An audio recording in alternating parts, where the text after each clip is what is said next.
this now, did it? It's good, thank My you. problem is I just didn't get it out enough to justify the cost. Still trying to get used to this new system. Can we turn them off here? I can't figure it out. Yeah, well, you.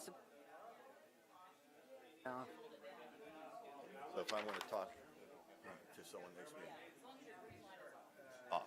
I'll tell you real quick after. Therapeutic, man. I loved it. About when we got married. That was back when Expensive no hobby. credit cards.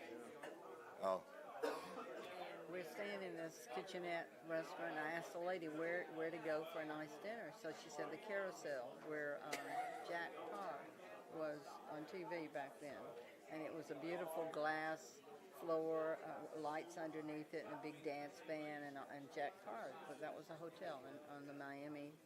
All right, I'm going to call to order Go in. the March 12, 2015 Farragut Beer Board. We only have 2 agenda items tonight. The first is the approval of the minutes from February 12th of 2015. Does anybody have any comments or corrections? I move for approval of the minutes as written. I'll second it. All in favor? Aye. Any opposed? Minutes are approved. The second agenda item is a beer permit approval for a Class 3 on-premises hotel motel permit for the following: Staybridge, 11319 Campbell Lakes Drive. Sir, the application and all the information are in order, and the applicant is here tonight if there are any questions.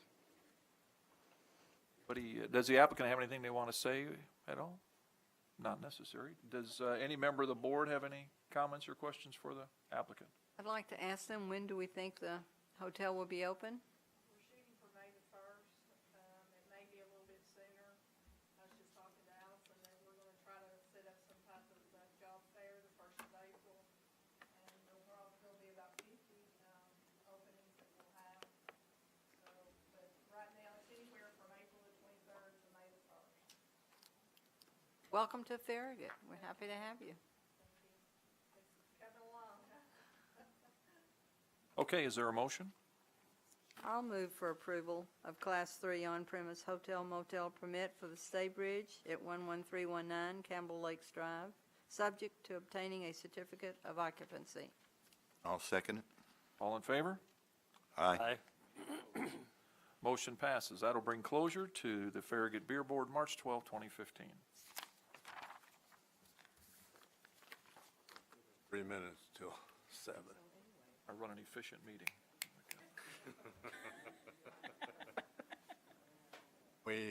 We'll start the Board of Mayor and Alderman meeting shortly, but we have to wait for the TV to come on so that people at home can see us. I don't know why they would want to, but they can.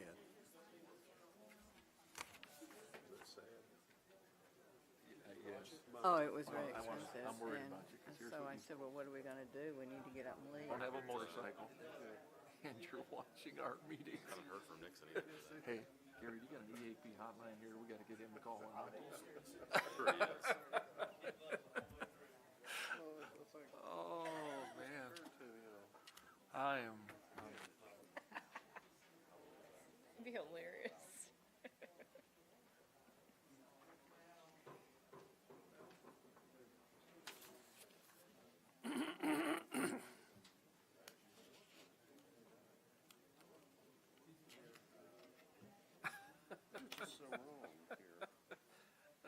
Put his name on it. Hey. Plagiarized your wording. I just said.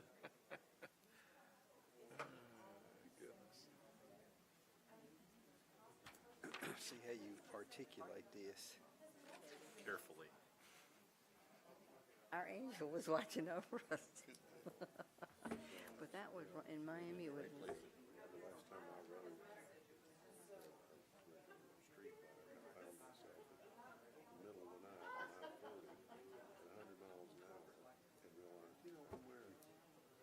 I don't remember back then. and anyway. That 'cause he gets to ride the Yeah, that's really going Oh, boy. identify me. yeah, that's not good.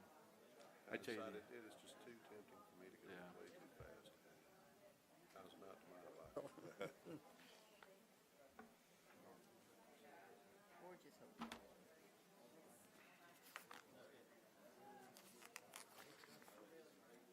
almost to the point of ridiculous, quite frank, and they're huge. You don't.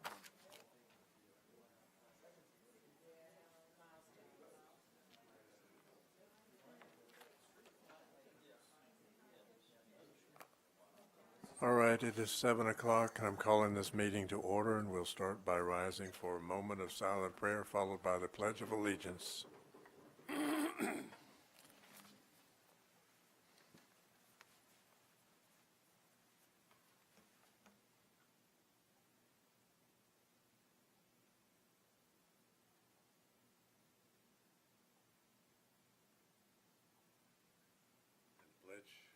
I pledge allegiance to the flag of the United States of America and to the republic for which it stands, one nation, under God, indivisible, with liberty and justice for all.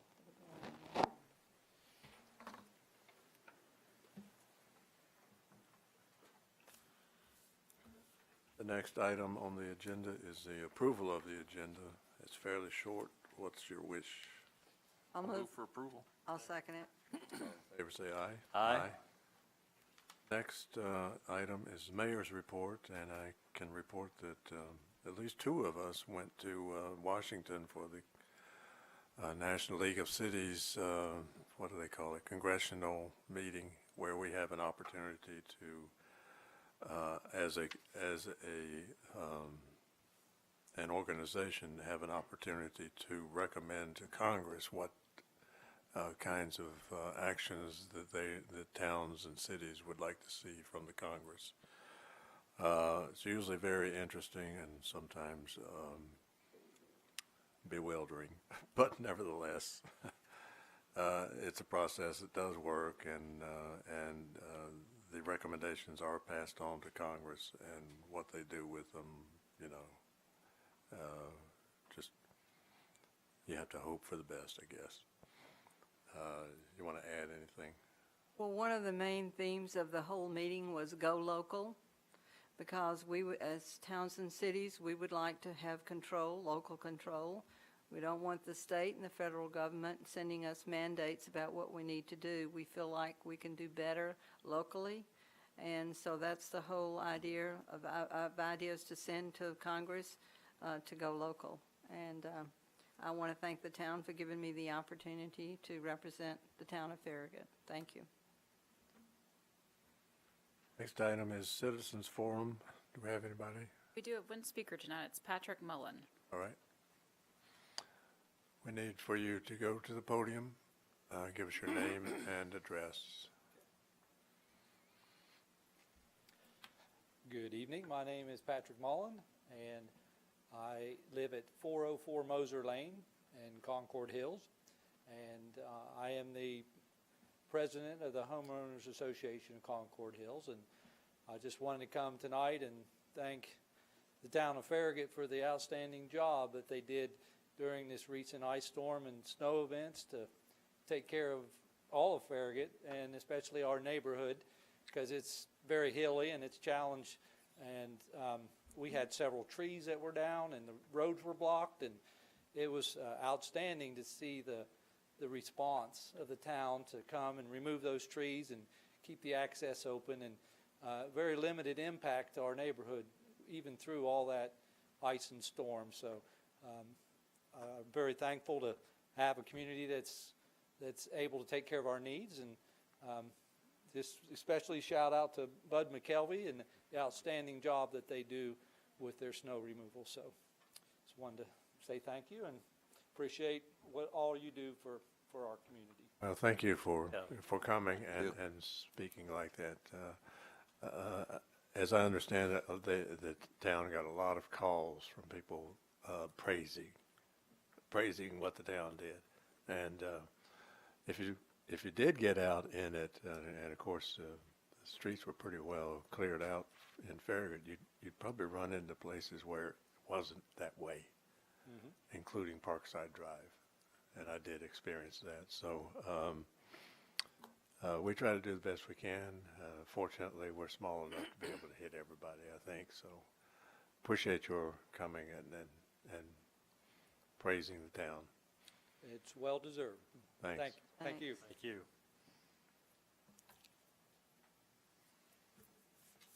Item is approval of minutes from February 26th.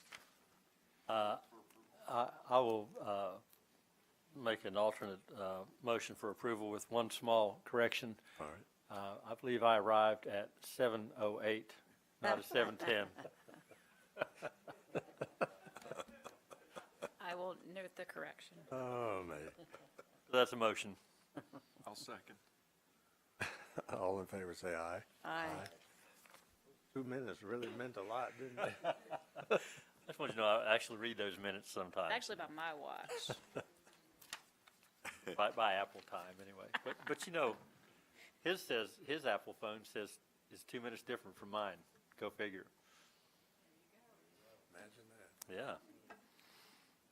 Anyway, just having a little fun, folks. All right, moving on to ordinances, and the first one is hearing and second reading, ordinance 15-03, to amend the Farragut Municipal Code by adding Title 14, Chapter 6, Farragut Architectural Design Standards, and authorizing the Farragut Municipal Planning Commission to be the Design Review Commission. This item, of course, was discussed last time. This is the product from our consultant from Boulder, Colorado. They spent several months going through public input and meetings, and the Architectural Design Standards document that's before you for second reading is the end result. We think it's a very good document. It was unanimously recommended for approval by the Planning Commission, and it was unanimously recommended for approval on first reading, and the staff would recommend approval on second reading. Any changes from the first reading? No, just taking out the word draft, and that's pretty much it. We did add the ordinance reference number to the first page of the document, so basically just those minor adjustments. I'll move for approval. Second. All in favor, say aye. Aye. Any opposed? Next one is first reading on ordinance 15-02, an ordinance to amend the text of the Farragut zoning ordinance 86-16, as amended pursuant to authority granted by section 13-4-201 Tennessee Code, annotated by amending chapter 3 specific district regulations, section 12, general commercial district C1, comma F, mixed use town centers, subsection 2, B, by providing for a drive-through under certain conditions. Okay, just to give you some background on this item, in January at the January 22nd Board Mayor and Alderman meeting, 4 different ordinances were approved related to what's referenced as a mixed-use town center in our comprehensive land use plan. Those ordinances were intended to advance Strategy 1 in the comprehensive plan, which is bringing about a downtown. During the formulation of those ordinances, particularly Ordinance 14-21, which was the ordinance that dealt with amendments to the C1 zoning district, one item that received a lot of discussion was the question of whether a drive-through would be appropriate in the mixed-use town center area. The staff, when we were going through the Planning Commission, did present some language for the Planning Commission to consider, particularly at the October meeting. They decided to go ahead and recommend not having a drive-through as part of Ordinance 14-21, with the understanding that, you know, someone could certainly come back and request that be revisited, because it did receive a lot of discussion. And that did happen at second reading for approval of Ordinance 14-21. We had an individual that's interested in developing a piece of property in the mixed-use town center, and they indicated to the staff they could meet all the parameters in that particular ordinance with the exception of that drive-through exclusion. So they asked that that particular component be revisited. The board did go ahead and approve that ordinance at second reading, but they did ask the staff to come up with some language to present and take back to the Planning Commission for them to consider in relation to providing for a drive-through in the mixed-use town center. And basically, ordinance 15-02 is the result of that effort.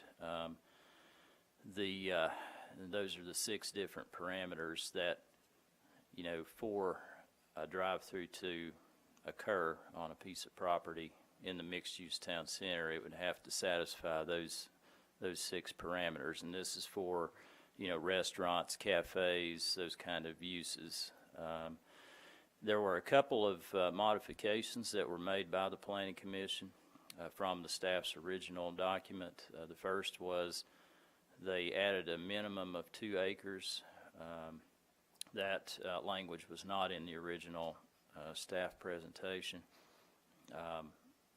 And then they did increase the size of the menu board sign. The staff had originally recommended 12 square feet, and they were okay with going up to 15 square feet at the request of the applicant.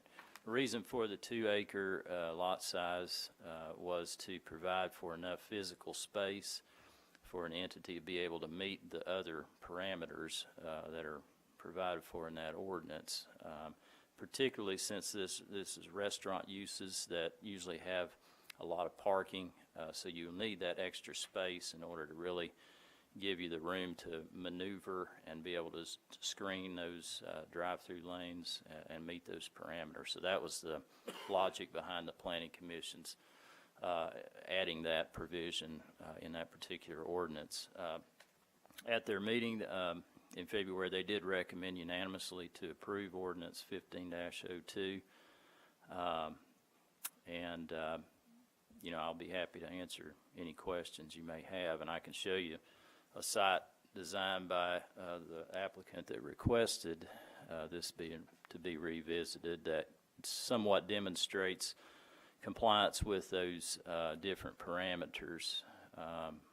And you can kind of see on the northeast end of that parking lot, there's that circular, that's the drive-through lane for the northernmost building there, and it's a 1-lane. It would basically, the idea would be to come in at the western access off of that access easement, come back and enter that drive-through lane. And basically the way they've got it designed is it almost forces you to continue that movement almost due west so that you avoid the vehicular pedestrian conflict that's further south in that parking lot where the majority of the parking is located. That menu board would be screened by a screen wall that would be made out of brick and or evergreen plant material. That would be situated, kind of north of the northernmost part of the parking lot there. So that shows an example of where someone could actually, have a drive-through on a site and it would meet the parameters in this ordinance. And you can see with that site layout, it's obviously a complete redevelopment of that property with the buildings placed up close to the road like we're trying to encourage in the mixed-use town center. Brick buildings predominantly. Again, that's just one way, one approach that this particular applicant has looked at. And if anybody has any questions, I'll be happy to try to answer those.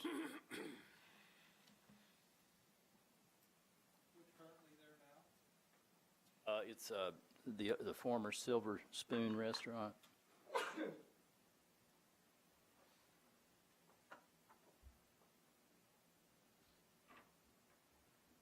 Discussion? I'll move for approval. Where is the entrance? The entrance is Totally actually where it confused. is currently, can you point that out? The entrance, I'm sorry. It's with the existing access easement on the south end of the property. Yeah. Come in off of South Campbell Station Road. That would be located right next to the dialysis center. Road in between. It's from it, yes, it would. Yes. That's what pardon? Let's, sure if you just come down to the podium and say your name and address for the record, please. Thank you. My name is Ian Moffett, 1009 Bardell Lane in Knoxville. I'm actually here as a representative of the Mr. Zip station at the north, I guess that's the northeast corner of that intersection. We are okay with most of the restrictions placed on the sites. However, the 2-acre minimum we would ask to be removed. We can fit, or a potential user could probably fit and meet all the requirements other than that 2-acre minimum. We think it's, quite honestly, there's that may be the only parcel that would fit all those requirements with the 2-acre minimum. We think it's, it hurts our marketability to redevelop the property.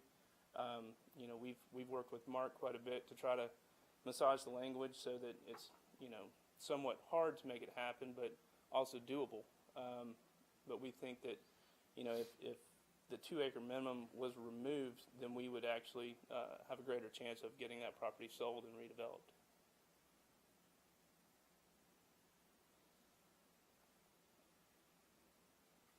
How much land is there?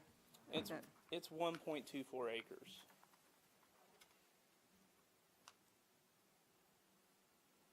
And what's the lot size of the Silver Spoon property? It's 2.2 acres. Okay, now as I recall, the origin of the 2-acre limit in this ordinance as currently stated, the one under discussion today, was basically made to fit that tract. I mean, that was where the 2-acre minimum came from, right? Because we were addressing this particular tract. Well, as I mentioned earlier, the general discussion was that they felt like a larger parcel would provide more space for someone, because you need some space, because again, these are restaurant uses. They're going to have a lot of parking, and in order to be able to meet the rest of those parameters, you almost have to have a larger tract. Otherwise, you come before the staff and the planning commission with something that, it really physically can't satisfy the parameters because the land's simply not big enough to do it. That was the logic of the discussion from the planning commission's perspective. Mark, do you know if there's of those 4 corners, or how many of those would satisfy all those requirements? I haven't really looked at other parcels. I did check, obviously, your all's acreage and Silver Spoon, but I haven't looked at other tract sizes in that area. There are a lot of properties, obviously, that are within the town center designated area, and those can obviously be subdivided at some point in the future, too. You never know into what shape and size and things like that, so we wouldn't know, really, an exact number. But certainly making it from 1 to 2 acres would definitely limit the number of properties that could possibly have a drive-through. But wouldn't being a lot of record at this point in time, restrict that? Is that what's in there? Yeah, that's true. It that's would true. actually, yeah. Okay. So I mean, forgot about that. All Good point. we're asking is that if we can, by limited, if you could back it down to 1 acre, we think that that's restrictive enough, but it allows someone to maximize the use of the Mr. Zip property and lay it out. I've seen the site design that could possibly work. Maybe a 2-tenant where they do the same thing, where they block the drive-through with green space or brick wall. And 2-tenant, you don't have to have a ton of parking like you see with this site plan, but I think there's enough there to satisfy the requirements. When you say a 2-tenant, what are you talking about? If you had, for instance, a sandwich shop and maybe a medical office, you pull them up front as the mixed-use zoning requires, and you face it kind of, since it's a corner property, you can kind of corner them to where that you pull the drive-through in the back, and therefore you screen the drive-through. It's hard to see from or can't be seen from the two major roads. And then you also provide that, a canopy or a brick wall to hide it, indefinitely. Now, two-tenant, if one of them was going to be a restaurant, that would further limit the parking available to the restaurant, wouldn't it? Well, it would. However, you're also cutting out, small sandwich shops, like a 1,400 square foot sandwich shop that may require a drive-through, which would not be totally parking intensive.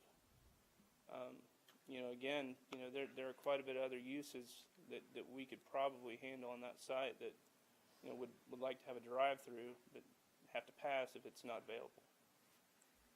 It wouldn't be, you see Aubrey's and they have a hard time parking where they are, but it would probably not be able to handle a restaurant that size. Absolutely not. But one of these fast casuals or, like I said, a sandwich shop or a delicatessen, those could work. Thank you. Could you grandfather that property in with the contingent that they have to meet all the other conditions? Sir, I hate to ask you this, but if you could come up to the microphone and speak on the record. We can't hear you at the home or on the record unless you're at the microphone. And just give us your name and address one more time. Thanks. Yes, it's Patrick Mullen. I live at 404 Moser Lane in Farragut. Being that he is an existing property owner, and these are restrictions that are coming on after they've already have a property that they're trying to market, it would seem reasonable that an exception to this could be made to grandfather that lot to the 1 acre, providing that they meet all the other restrictions and guidelines, which, as you've already said, are very, it would be very difficult, but they would have to demonstrate clearly that all those could be made within that boundary of that 1.2 plus acre site. So that's just an option to get you through an impasse that you might consider on this. But thank you. Mark, you and David made a comment earlier that I'm not sure I was following or didn't quite understand about a lot of record. Would you expand on that just a little bit to make sure I'm clear? Well, the way it's worded, this ordinance, basically it would apply to lots in their current configuration as platted and recorded at the Register of Deeds. That's a lot parameters of record. As of this day, the day we'd pass the ordinance? So then if somebody tried to subdivide property in the future, it wouldn't apply to those. Am I understanding that correct? Right. Yeah. Okay. Okay, thank you. Again, the staff's perspective on drive-throughs has always been that we don't really feel they're consistent with the character and intent of the mixed-use town center. So that's the whole, why the Planning Commission initially, I think, chose to not even provide for it in the mixed-use town center.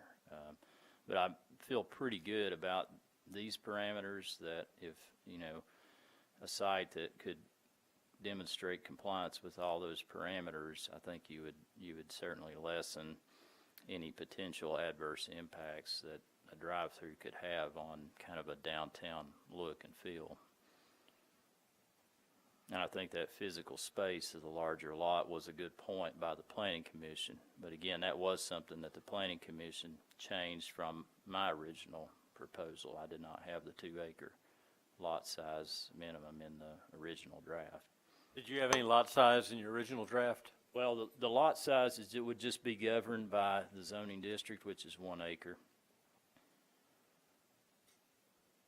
For years we've been wanting that piece of property to be,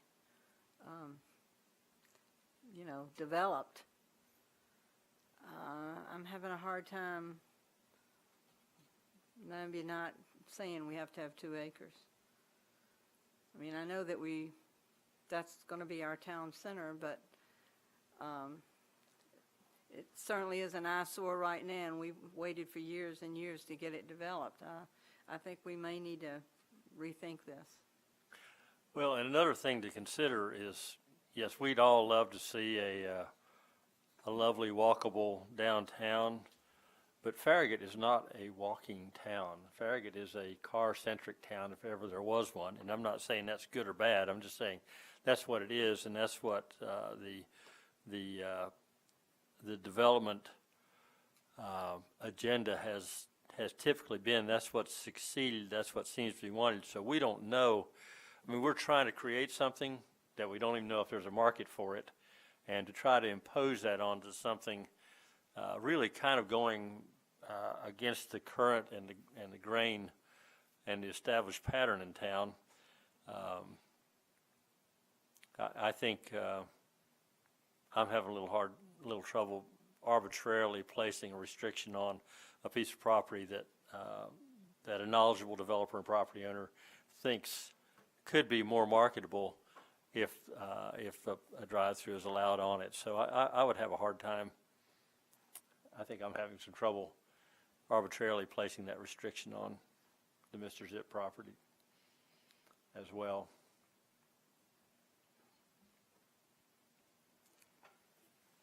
Well, there is the issue of walkability that we're trying to reach at some point in time with whatever we come up with as a town center or downtown or whatever. Walking would be a major means of getting around, but that wouldn't happen if everybody has a drive-through and you're having to dodge cars no matter where you go. So there's a dilemma here, and I don't know what the answer is. This is just the first piece in a puzzle that could take many, many years. You know, it's one of those actions that you may take and say that was a good thing. You look back 10 years from now and say, boy, that was a good thing we did because we started that. We got that process in motion, and now we've got something really special, you know, in a real downtown for Farragut. Now, whether the 1 or 2 acre lot, you know, that's, again, that was something that was added at the request of the Planning Commission. But I think this kind of style development, and within our ordinance, we've actually got a lot of things that you can't do in C1 in the new language. Some benefits to people that are looking to develop property. I think Ian would probably agree to that. You got a lot more flexibility with building placement, height, lot coverage, things that you don't have in regular C1. So to me, it's a real incentive for marketability. It's different. It's going to take a different approach and a different type of candidate to do something with these properties, maybe be a little more creative. But I think that's all good things for the town personally. You know, this question about the acreage, though, you know, that's something that you all need to be comfortable with. That was just something that was added, you know, at the request of the Planning Commission. I think the other thing too, if you look at the going from say 2 acres to 1, is this some of the discussions have been going back to 1 acre. Obviously, the smaller the lot gets, the harder it's going to be to comply with all of these other restrictions that are already on here for drive-throughs.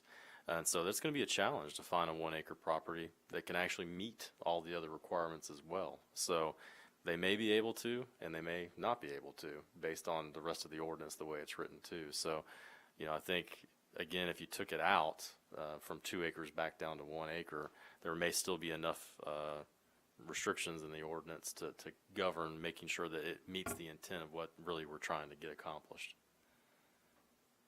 I agree with that, and I think also that as we get this town center concept off the ground, and if it is successful and the walkability proves to be highly marketable, then the marketplace will drive redevelopment of these properties without drive-throughs, if in fact that is what the market wants and what the people vote with their pocketbooks and with their presence and their use of things. So I think if something's working, it's going to succeed on its own merits, and you know, maybe these will redevelop into something that where the drive-throughs will just go away of their own volition. So I don't see a good reason to object to changing that down. Well, I'm going to withdraw my motion of approval. So So, Mark, just a point of clarity, what we could do then is change number 1. We wouldn't have to have acres at all, if I understood your comment earlier, because it would default to other language that would keep it at a Yeah, minimum it of would an acre basically anyways. just revert back to the language the staff had, and that was just the property is a lot of record. And then that's the way it was originally worded. That has existing frontage on a street classified as a major arterial, and that, you take out the is a minimum of 2 acres and portion of that first item. And we don't have to say, if we make that change, we don't have to send it back to the planning commission? We can make that change here?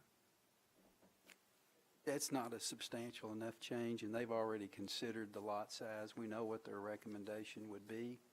So sending it back to get their recommendation again would be sort of futile. Okay. Well, then I'll move for approval, striking the language in number 1, eliminating is a minimum of 2 acres. I'll second that.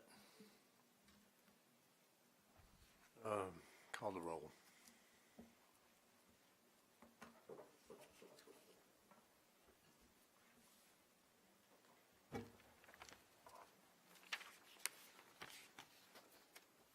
Alderman Honkin. Aye.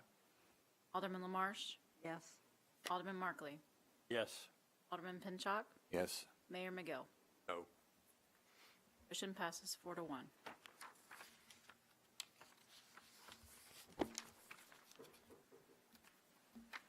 All right, moving on to business items. First item is rejection of a previously approved bid for a new 2-wheel drive half-ton pickup truck. Good evening. On August the 14th, the board approved a bid package that we had presented to them. And since that time, we've tried to get this truck in. Ford has gone through a steel body to aluminum body changeover, and that is has caused us some problems. We still don't have this truck. We actually canceled the order on this truck, and what we're looking for this evening is to rescind this bid so that we can move forward with another truck. I'll move for approval. I'll second. All in favor, say aye. Aye. I'm glad you're getting 4-wheel drive. All right, now we'll approve bids for a new half-ton pickup truck. Okay, what we did was, because I've talked to Ford, I've talked to some other dealers, and to get another truck at this time of the year, we were looking at 12 to 14 months out. So talking with David, what we've done is we actually went out to a sealed bid and asked for dealers in the area to bid on a truck that they have on their existing lot now, or a truck that they can get a hold of and get to us, in a very short amount of time. In other words, a truck that's already built. We sent the bid specifications out that we had asked for, asked them to send bids in, and they did. We received 3 bids doing it this way. And Ted Russell Ford bid a brand new 2014 F-150 4-wheel drive truck for a cost of $24,190. And what I'm looking for this evening is an approval of that bid for that truck to take the place of the one that we were supposed to have ordered. Engine size is the same, configuration otherwise? Yes. The only thing this truck does not have on it was the hitch, towing hitch, and they have said that they would put that hitch and receiver and trailer brake system on for us. For additional charge, or they're going to No, throw it that's in? included in their bid. Oh. Well, I make a motion, we approve it. I'll second that. In favor, say aye. Aye. Thank you. Item is approval of bids for contract 2015-10, installation of under drains on Grigsby Chapel Road. This, excuse me. This contract is for installation of approximately 1,500 linear feet of under drain on Grigsby Chapel. Our resurfacing contract that we will be opening bids soon for this year one of the main roads that we're going to be resurfacing will be Grigsby Chapel Road from East Foxden to Campbell Station Road. One thing we want to get done, an operation we want to have already in place prior to that resurfacing, is underdrain in 2 major locations out there. We've noticed over the last 2 or 3 years a real kind of a deterioration in the quality of the surface out there, and the best we can tell, it appears there are wet areas in the subgrade under the roadway, and about the only thing you can do to, short of just digging the whole thing up, you can install underdrains under the asphalt. So we pulled that operation out of the resurfacing contract because we felt we could probably get some better prices by doing that and opening it up to a larger number of contractors. But we opened bids a couple of weeks ago. We received 3 bids on this contract. J&D Excavating and Contracting bid $59,702. HS Construction bid $60,435. And McKinnon Construction bid $87,027.50. J&D Excavating has done quite a bit of work for us in the last couple of years. We've been very pleased with their work, and staff recommends award of this contract to J&D Excavating. I'm curious, how long is this project going to take? Hopefully no more than about 2 weeks. It will require cutting the asphalt, digging a trench, and cut the asphalt vertically, and then trench it out. It'll be about a 10-inch wide trench. Install the underdrain, backfill, and compact, then patch everything back with binder. I'm assuming you can do one side at a time. You're not going to tap both sides? Well, it's a slow operation. Yes, it will require most likely some lane closures. We want to do the work after the morning rush hour, but once it is all done, you'll see a very long, large patch. But the idea is to come back in shortly after that with the resurfacing contract and repave everything.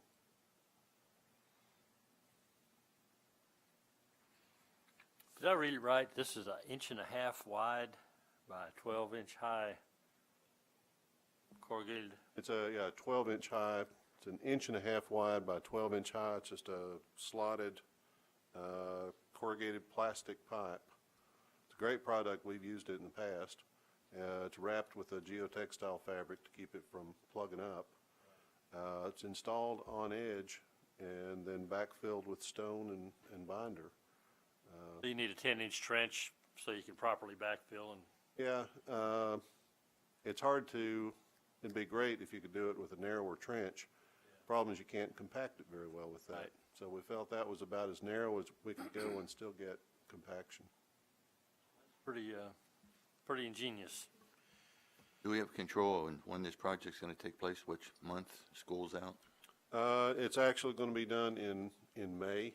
I think by May the 4th, I think is the date we have on it. So yes, school will be in session, but it will, this work will not begin before the morning rush. Do you think it would be wise to delay it until after school is out? Well, the problem is being able to time it with the resurfacing so that that work can fall within because the resurfacing will be a bigger operation, obviously, than this. We want to make sure that the resurfacing is done between the 2 school years. So How long are you anticipating the resurfacing is going to take? it can take about 3 weeks, but we want to leave an ample window of opportunity there for a contractor to schedule it. I don't want to open bids on the resurfacing and give them a very tight window to get the work done, because some people, their prices will go up if we do that. I agree with the work. I understand the need for it. I'm just concerned about the timing. We felt like this is probably the best way we can do it with the least impact to traffic. That doesn't mean it won't be a little painful at times, but we've gone through every scenario trying to do this to time it correctly, and I think this is the best we can do. We're also going to have to do a lot of public relations and communications out there as best we can, Yes. getting the word out in the paper and stuff, because there's a lot of people that obviously travel this roadway that don't necessarily live right there on it. So we'll do the best we can to make sure people know. We will have message boards out Construction there going on. and warn people ahead. Well, if there's no further discussion, I'll make a motion to approve the bids and award of contract 2015-10, installation of under drains on Grigsby Chapel Road to J&D Excavating and Contracting Incorporated. Second. All in favor, say aye. Aye. Next one is approval of a settlement agreement with Cove Properties regarding road deficiencies in the Cove at Turkey Creek subdivision. Thank you, Mayor. The final plat for the Cove at Turkey Creek subdivision was recorded in May of 2006. And within that first year, we noticed several deficiencies in the asphalt that were cracking and some depressions that were out there. By October of 2008, Cove Properties had repaired several of those areas, but they had elected not to mill and overlay at that time. By April of 2010, those areas still had not been completed, and we were looking at calling letters of credit, and fortunately, we were able to reduce the letter of credit, but FSG Bank at the time did not reissue that letter of credit. So in June that year, Cove Properties assured the town that they would complete the necessary repairs to the roads when they had available funding to do so. A couple years later, they wound up selling their rights to the property to Knox Phi 1, but Knox Phi 1 did not assume the liabilities with respect to the roads in that subdivision. So as of today, the milling and overlay of those roads has still not been completed, but the town of Farragut has also not accepted those roads as public streets. Staff has been working with the developers for the last couple of months, formulating a proposed settlement agreement. And so the agreement before you today calls for the town to receive a lump sum payment of $30,000 towards the needed repairs to the roads. And in return, the town would accept the streets and the ongoing maintenance. And we would also grant a release against future claims against the developer for any further deficiencies that may arise regarding the roads in the subdivision. Town Attorney Tom Hale has been working with the attorneys for the developers and has the current agreement in the form before you. I know one of the developers, Mr. Jim Nixon, is here tonight if you have any questions, but we would recommend approval. Will the lump sum payment of $30,000 take care of the repairs? It's going to take care of most of the repairs, yes, ma'am. If we can go to one slide here. This shows you on this map. It may be hard to see on your screen, but basically back in 2000, and this is a map from 2009. Obviously today there's a lot more houses in the subdivision than there were back then, but it shows you a pretty good idea of where some of the areas were. If you see the dark areas that are in that general section right through there, those are the areas that were at the time cut and repaired, but just not milled and overlaid. There's also this whole street right here would need to be done as well. So the repair cost we estimate would be a little bit higher than that, but I think overall we'd be very close to, obviously close enough to where we could go ahead and start to get those roads repaired as soon as we can.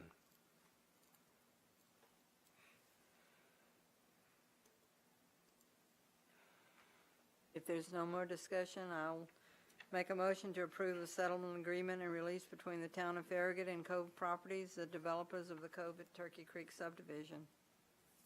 I'll second it. All in favor, say aye. Aye. Town administrators report. Mayor, the only thing I have to report tonight is Sue and her folks at Parks and Leisure Services did a great job at the Shamrock Ball this past weekend. My daughter had the best time ever, so to me, that means it was a great event. So they had 350 or so people there, and just great dads and daughters having a good time out there dancing on the floor. Hopefully, I was in the middle where nobody could see me, but other than that, we had a great time. Yeah. That's all I had tonight. And we have a town attorney here tonight. Would you No like report. I'm happy to be here, however. to have a report? Good. We are adjourned.